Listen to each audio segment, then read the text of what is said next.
going on, everybody? So, yes, I know it's been a while since the last time I've done a reaction video, and like I said before, I usually don't take these long leave of absences like this unless I have a good reason. Reasons that I'm not going to bore you with, because I don't want to make this video any longer than I'm trying to with all this unnecessary details, but just letting you guys know that yes, I am back. So now we are going to be here on Dark Vibes video and channel today. This is going to be 5 mysterious events with no explanations. I can't really give you an example of what we might be seeing in this video here, and judging from how long the video is itself, it is probably one of those videos from Dark Vibes channel from way back then that requires me to read. And like I said before, or explained before, I only read because it would be awkward for me to just sit here in silence and read to myself. So that's also a thing too. So mysterious events, it could literally mean anything, so we just have no choice but to go ahead and just hop into this. Better get ready to read. Poland, river creature. A short video uploaded to the internet in September 2015 created a stir of attention depicting a strange creature.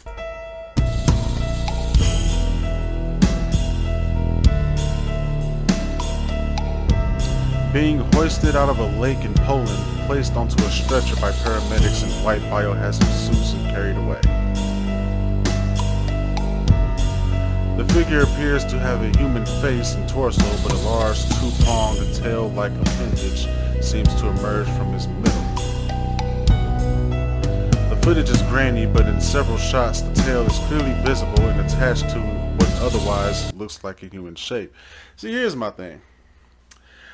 Every time there are videos that catch some type of weird ass creature that nobody hasn't seen before, it's always like catch like in like 480p or whatever is lower than that, lower than that resolution. It's always grainy.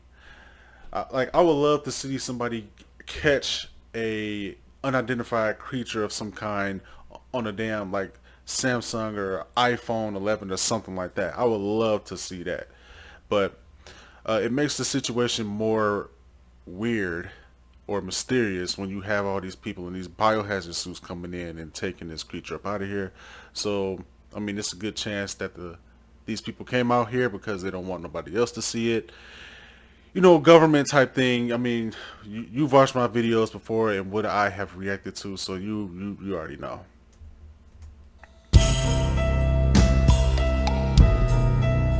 No one has seen or heard anything about the merman creature since, and while some think the footage is undoctored.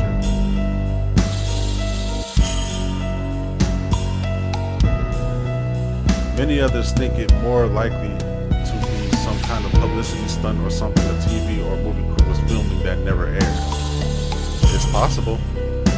It also remains possible that the creature was an unidentified or mutated fish species that was removed for further studies. But did the government come out and never tell the people about it? The Trump family. On August 26th. Jesus. Sorry. Alright. On August 29th, 2016, Mark Trump, his wife Jacoba, I'm assuming, and their children Raina, Mitchell, and Ella got into their family SUV. Once again, I would like to apologize that there's a bunch. I'm trying to keep myself from cussing too much, especially when I'm talking about things like kids and stuff.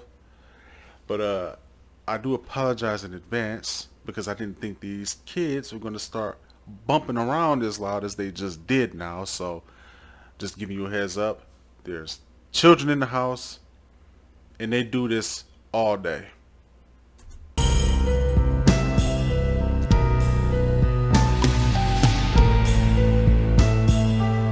And left their home on the outskirts of Melbourne, Australia, leaving their passports, credit cards, and cell phones behind.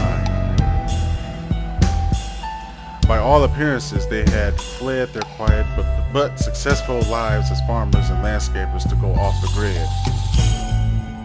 I mean, working as a farmer and whatnot, isn't that already kinda, sorta off the grid? Kinda, sorta? It was later revealed that Mark and Jacoba had become increasingly paranoid in the years leading up to their departure, believing that someone was out to kill them and steal their savings while convincing their children to go on the run with them. I'm sorry, this shit is loud in my ear. Their son Mitchell, being the most skeptical among them, however, left the rest of the family on the second day of the trip.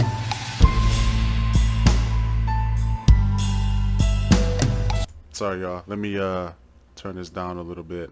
All right, there.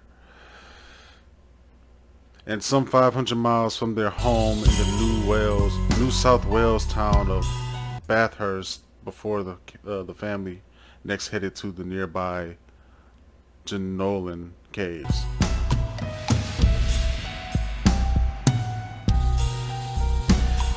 It was there that Raina and Ella also ditched the group, stole a car, and drove to Goulburn? I hope I'm pronouncing that right. Goulburn, where they reported their family missing. Mitchell and Ella made it back separately to their family farm in stable condition, but Raina had disappeared in Goulburn. Or Goulburn, I think. Only to be found stowed away in the back of a utility vehicle by his driver, having unknowingly carried her for an hour. She was in a catatonic state, did not know who or where she was, and was brought to, I think it's Goulburn. I think that's how we pronounce it. Goulburn Hospital for a psychiatric evaluation.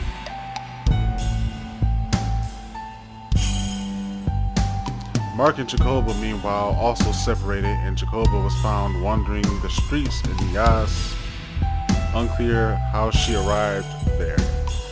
Mark was found in Waggarata. I'm sorry if I mess up these names, okay? The town they had separated in, 5 days after their original departure, still in a confused state. It is unknown, or still unknown, what possessed the entire family to become entangled in the seemingly inexplicable series of events. The Dancing Plague. I heard about this one. The Dancing Plague was an event of mass hysteria that took place in France. Okay? I'm sorry. I don't know how to pronounce these, okay? This is one of my biggest things with these Dark 5 videos from back in the day. They used to throw a whole lot of like location names out there that I just do not know how to pronounce, so I am sorry. In France, the year 1518, and lasted over a month.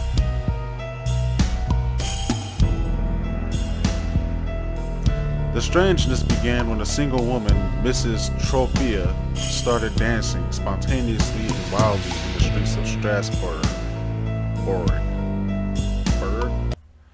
She continued without stopping for 4 to 6 days, and within a week was joined by 34 townspeople who also began to dance. The crowd of dancers continued to grow, and after a month, some 400 people, predominantly, okay, I'm just making sure I pronounced that right, predominantly female, were packed into the streets. In their hysteria, many in the crowd began to fall from heart attacks, dehydration, strokes, and physical exhaustion. One report of the event indicates that up to 15 people a day were felled by what was eventually named the Dancing Plague. What compelled them to dance to the point of near death? Physicians were consulted, but they could not find a definitive cause. I mean, they ruled out supernatural causes, calling it a natural disease caused by hot blood, and encouraged more dancing to relieve it. Modern researchers have speculated that the cause could have been related to ingestion of the ergot fungi, which grows on meat and contains the toxin ergotamine, ergo, ergotamine. Look, never heard of these words before, bro. So I apologize. A chemical compound similar to LSD that have psychoactive effects when ingested. But does those effects last for days though? Because they said up to 4 to 6 days for her, for that woman that originally started dancing. So was that even really the case? If that was the case, then these people, even before that time, should have done that already. This should have been like a common thing if this is the case here, is all I'm trying to say. Like there isn't any reports of them, doing this beforehand. So I wouldn't even say that that was the case either, because if it was, something similar to this would have happened already before this dancing plague thing happened.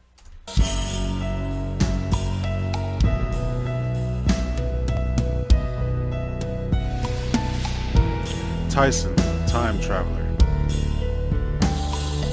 On September 18, 2015, video footage of a Mike Tyson and Peter McNeely fight from August 1995 was uploaded to YouTube. While an old boxing event wouldn't normally generate any viral attention, one particular moment of the video caused a stir. Close inspection of the crowd in the background shows an audience member holding up what appears to be a smartphone, as if taking a picture of the bout, even though camera phone technology that would not exist until several years later. Could this have been a time-traveling boxing fan returning from the near future to witness a particular match in person?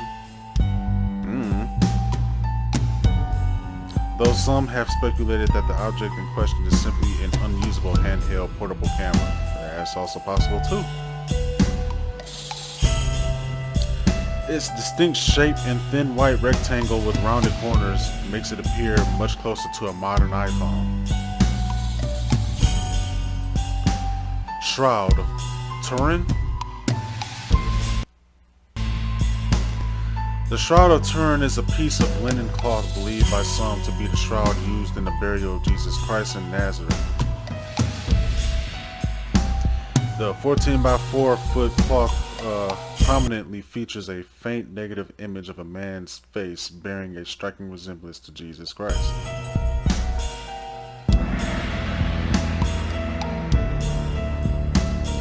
Records of a shroud began in 1390 when a bishop wrote to the anti-pope. Hold on, I'm about to look this up right quick. Okay, so I just had to look it up right quick. So apparently an anti-pope is somebody who claims to be a pope, but isn't treated as legitimate. So I'm about to say, like, what? I never heard of that before.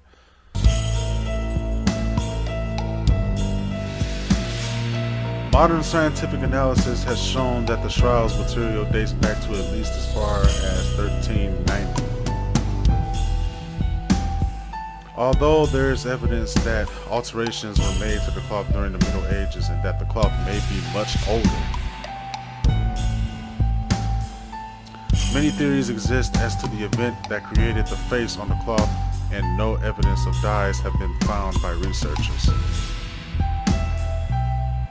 Some think it formed naturally as the cloth's fiber darkened over time, while still others believe it to be a blood stain. Evidence of blood and human DNA have been found by forensic teams, but it also is too degraded to be traceable to any time period. The Catholic Church itself has never formally acknowledged the shroud, though it is kept on display in the cathedral in Turin, Italy.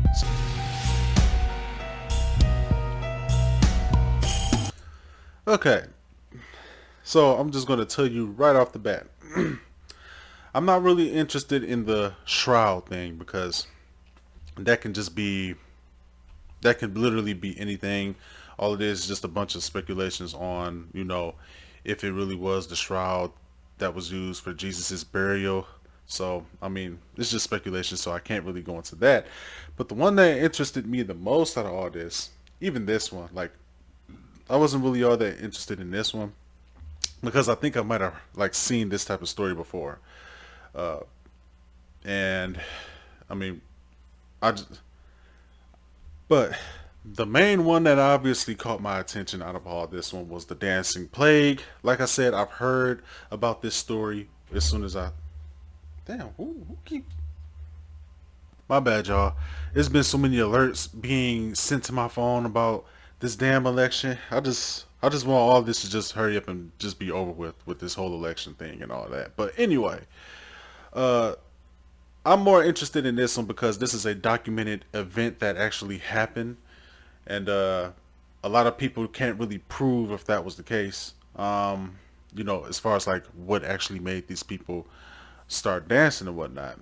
And like it said at the beginning of this thing, it said that they were dancing for about. Let me see if I can go to the beginning.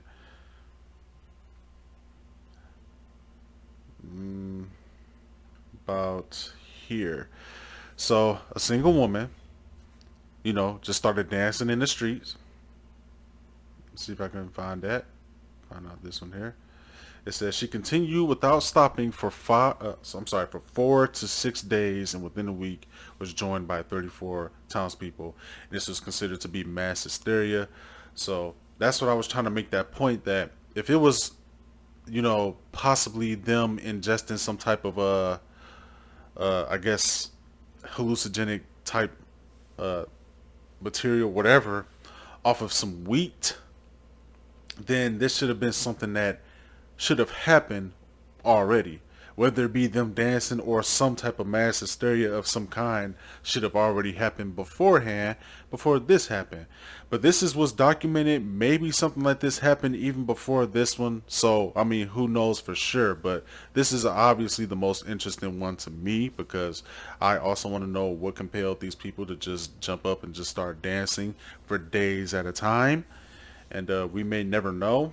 It's going to be more than likely that we'll never know, but this is just what's interesting. This is what makes me wish that I could just go back in time to specific points in history, whether it's well-known points in history or like something that was, a thing like this, because not a lot of people knows about things like that. Obviously, I wish I can go back in time just to see, witness these type of things and just see for myself, like, oh man, like all these people just jumping up and just dancing for 4 to 6 days, and people are dropping dead from heart attacks and exhaustion and dehydration and all that type of stuff. Like, I would love to see that in person. Not people dying and whatnot, but just what could have possibly caused it and all that stuff. So thank you guys for watching this video with me. I promised myself today that I was going to be a little bit more productive as far as like just doing things instead of just sitting in the house all day and just not doing nothing. So, I decided to just jump up and just make some videos and stuff because I took this week off, for vacation from my job because I didn't want to. Well, it just gotten to the point where my job was kind of took a priority over my actual life itself, and I wasn't going to have that, so I went ahead and took me a week-long vacation. But I still have to go to work tomorrow because we have election day, and one of the places that I work at is a place where people have to do like absentee voting and stuff like that. So I have to be there for that. It's mandatory that I have to be at work tomorrow for that. But after tomorrow, I'm pretty much going to have the rest of the week off, and they're going to add me an extra day off because I have to come in on my vacation week to be there working for the election. So I'll be off for like a good 6 days straight after tomorrow. So thank you guys for watching. I'll put the link in the description box below so you guys can check out Dark Vibes' original video and channel for yourselves, and I will see you guys in the next one. Peace.